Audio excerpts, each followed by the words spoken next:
السلام علیکم ورحمۃ اللہ وبرکاتہ۔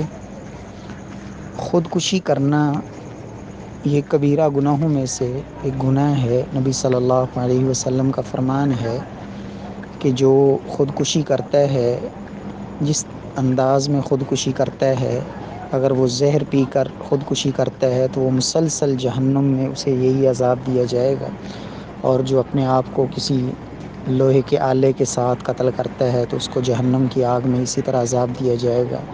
جو کوئی بلندی سے اپنے آپ کو گرا کے قتل کرتا ہے تو اس کو اسی طرح جہنم میں عذاب دیا جائے گا۔ لیکن کیا خودکشی کرنے والے کے لیے بخشش کی دعا کی جا سکتی ہے؟ جی بالکل کی جا سکتی ہے۔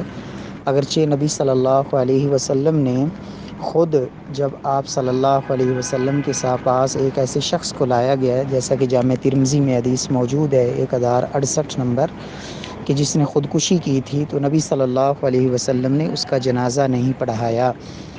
تو اس میں ایک حکمت یہ ہے کہ تاکہ لوگوں کو اس جرم کی شناعت اور قباحت سے آگاہ کیا جائے۔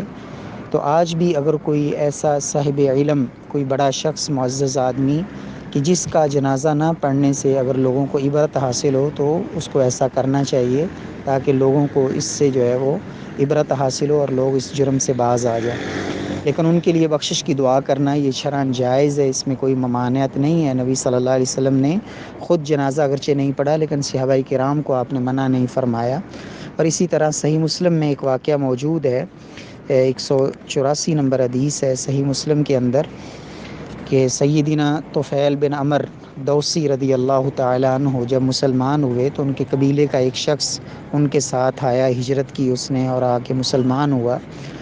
تو اس کے بعد کچھ عرصے کے بعد جو ہے اس نے اپنے بیمار ہوا اور صبر نہ کر سکا، تو اس نے اپنے ہاتھ کو خود کاٹا، جس سے خون بہنا شروع ہوا اور خون نہ رکا اور وہ فوت ہو گیا۔ تو بعد میں سیدنا طفیل بن عمر رضی اللہ تعالیٰ عنہ کو وہ شخص خواب میں ملا، تو انہوں نے دیکھا کہ اس کے ہاتھ پر کپڑا لپیٹا ہوا ہے اور باقی سارا جسم بڑا خوبصورت ہے۔ تو انہوں نے اس سے پوچھا کہ تمہاری یہ حالت کیسے ہے؟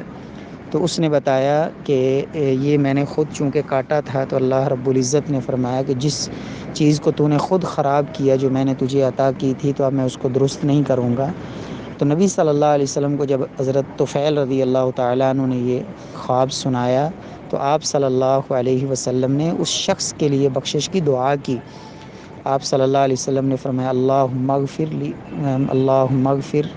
لیدیہ، او کما قال علیہ السلام، اس طرح کے الفاظ ہیں کہ اللہ اس کے ہاتھوں کو بھی معاف فرما دے۔ تو اس سے پتہ چلتا ہے کہ خودکشی کرنے والے کے لیے بخشش کی دعا کی جا سکتی ہے، کوئی حرج نہیں ہے۔